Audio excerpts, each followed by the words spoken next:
All right, thank you so much for staying with Daybreak. We're getting into that conversation of Mwai, Muigai Economies. We're talking about whether there were missed opportunities or just difficult options that they had. Yep. There was a chance for Kenya to be in the map for being a vehicle manufacturing country.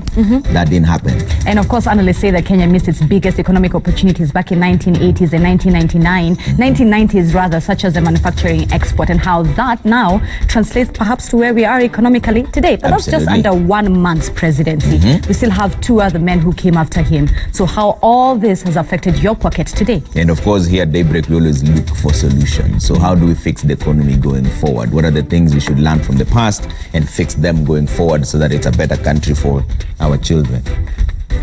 Okay, so let me introduce our guests. David Osian, CEO, Crestwood Marketing and Communication, and also a governance expert. We also have Vincent Kimosop, economist with Sovereign Insight, and Honorable Kipruto Rapkirwa, former Minister of Agriculture. Thank you so much for making time. Thank you. Let's start with the general overview. And Honorable Kipruto, what would you say is the greatest achievement for maybe even Moi or Kenyatta when it comes to the economic development in the country? Well, for Kenyatta regime, it was the issue of transiting land from the Mzungu to the Africans. It is important in the sense that the factors of production was still held by the Mzungu, where he was getting cheap labor from us, but we were not really directly involved in that agenda. So the Kenyatta regime did a lot of transformative aspects of factors of production, including access to land. You remember the 1 million acre that was midwifed through the SFT, Settlement Fund Trustee, where the British gave us money for purposes of ensuring that land moved from the hands of the Mzungu to the hands of Africans. There was also the issue of expansion of credit through various organizations that government had in mind, and also extension services provided to the farmers for purposes of uptaking the research information from various research institutions. That, for Kenyatta, I can give him a lot of credit, and that is the formative years of our independence. Right. But wasn't that in itself where the problem is, the land distribution right after it was acquired from the white man? There are many who say it was not evenly distributed. No, the issue is that at times we have lapse of memory, in the sense that it was free for anybody. You remember the clarion call, free seller, free buyer. And also there was several categories of land acquisition. One was through the SFT, which was mainly targeting those who are vulnerable in society, and those who are well-to-do to access land through land buying companies or directly paying 10%, and the rest of it you pay through phases, some of which would take about 15 years, some of which would take about 30 years, especially for SFT. And remember, SFT at its formative stage had some money for land purchase until the other day, when land purchase now became almost unattainable to be run, to be midwifed by such institutions. But willing buyer, willing seller, wasn't that in itself the creation of the disparities between the people, because their resource capabilities was different? Yeah, but I've told you there was certain cadres of or certain categories. There were those who are being given 2.5 acres, 5 acres, 30 acres, depending on your capacity. And the issue is that I think Kenyans had different mindset. In the sense that there were those who knew the value of land quickly, and they moved, like much of the Rift Valley, like Nakuru County, was predominantly Kalenjin, but people from central Kenya, through Ngwataniro and Gema Holdings, they were able to buy land in the Rift Valley because they understood the value of land. Some of us, we were outside this country. Some had gone to Uganda because of the blue squatter system. We came back from Tanzania, having been there for many years, and we were able to access land in Trans Nzoia. So to say that the government of Mzee Kenyatta was sort of favoring a certain section, it was lack of information was to blame more than lack of access to such facilities. Vincent, for you, what has been Moi's biggest economic win? I think the development of the investment and development of human resource, what people call his great legacy in the education sector. Right. As you know, we have the 4 factors of production: land, capital, as in enterprise, and also labor.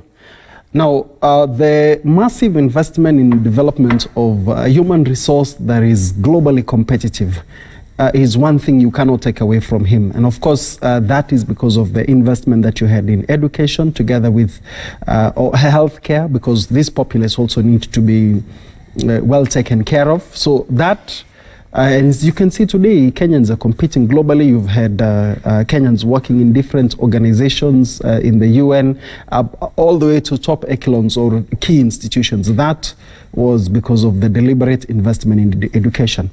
The other thing is also, we talk about gender mainstreaming. You cannot take away the other thing that he had in terms of empowerment of the girl child.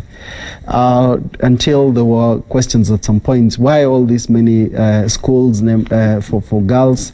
I think he understood the importance of investing in girl child. How did that translate to the economy of this country, to the betterment of the economy? Yes. When you have, as I pointed out, that when we talk about GDP of a country, it is when you evaluate what a country produces. Now, this production, if you look across the world, countries that have invested in technical skills, in human capital, actually have outcompeted countries that even are well-resourced in terms of natural resource, because it is these brains that you require to add value to what you're producing.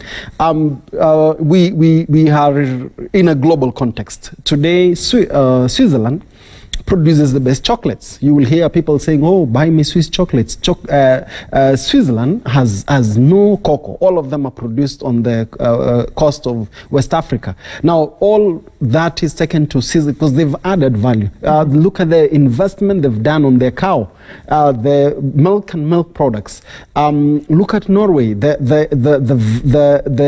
get a lot from their oil because they have put in both governance and a human resource to be able to make the most of what they have. Right. So, in summary, I would say that looking at all the things that the Mwai regime did was the investment in human capital. You talk about universities, all this. You can narrow down in economics into the development of the 4th factor of production, which is enterprise or human capital. David, bridge for us all these different regimes. We've already talked about Jomo Kenyatta. We've talked about now Moi.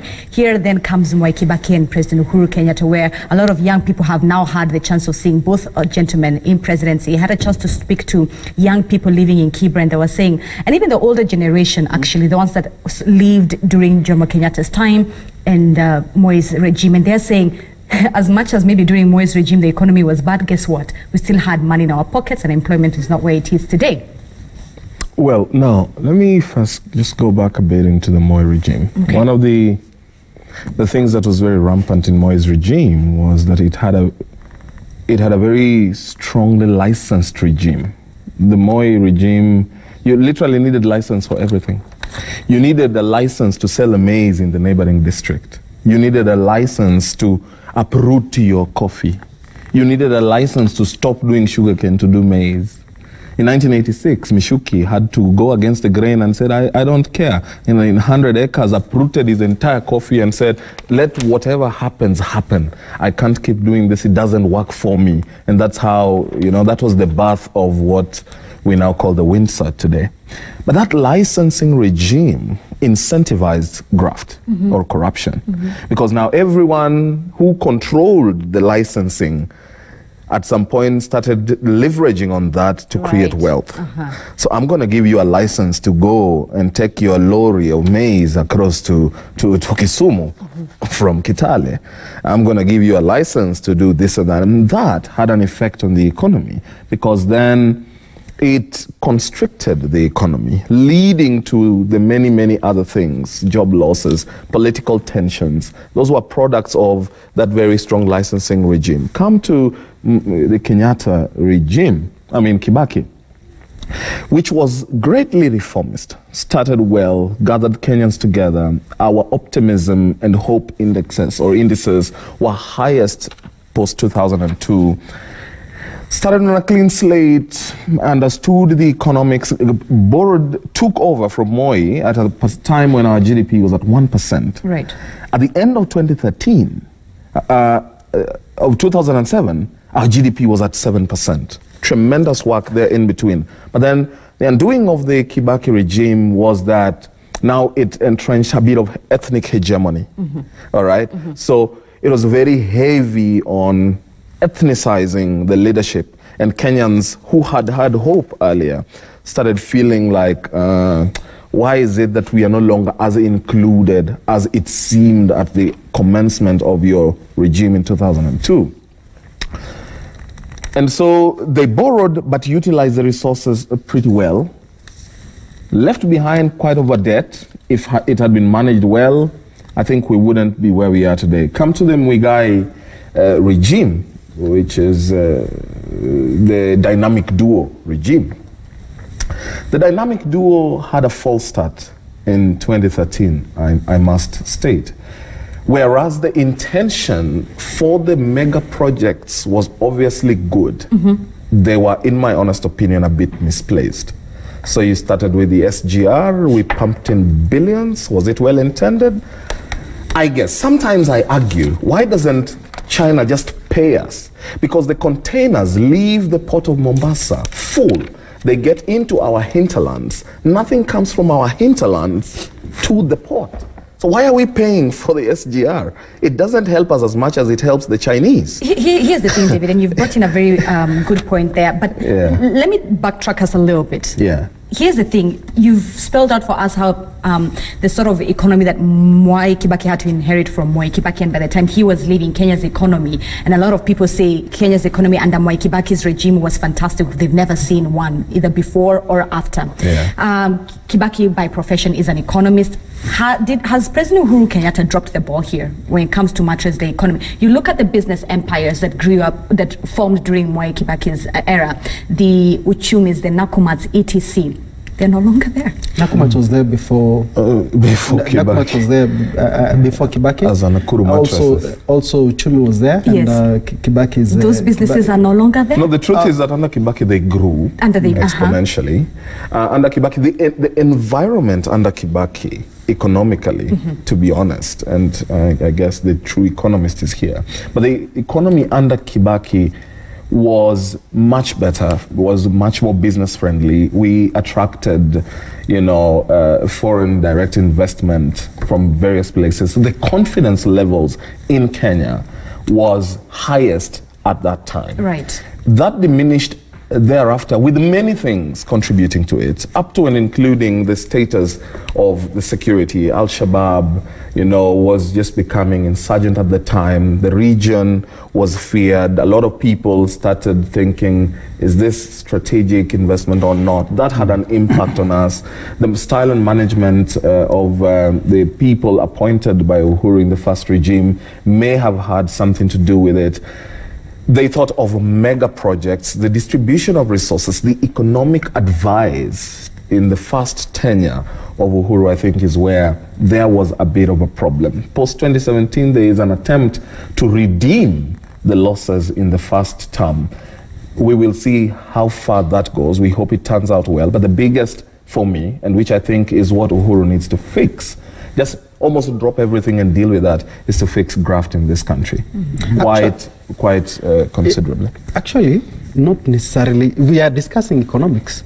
When you look at the growth of an economy, you need to ask yourself, are we project-based or are we values-based? For example, what is it that we want to get out of people?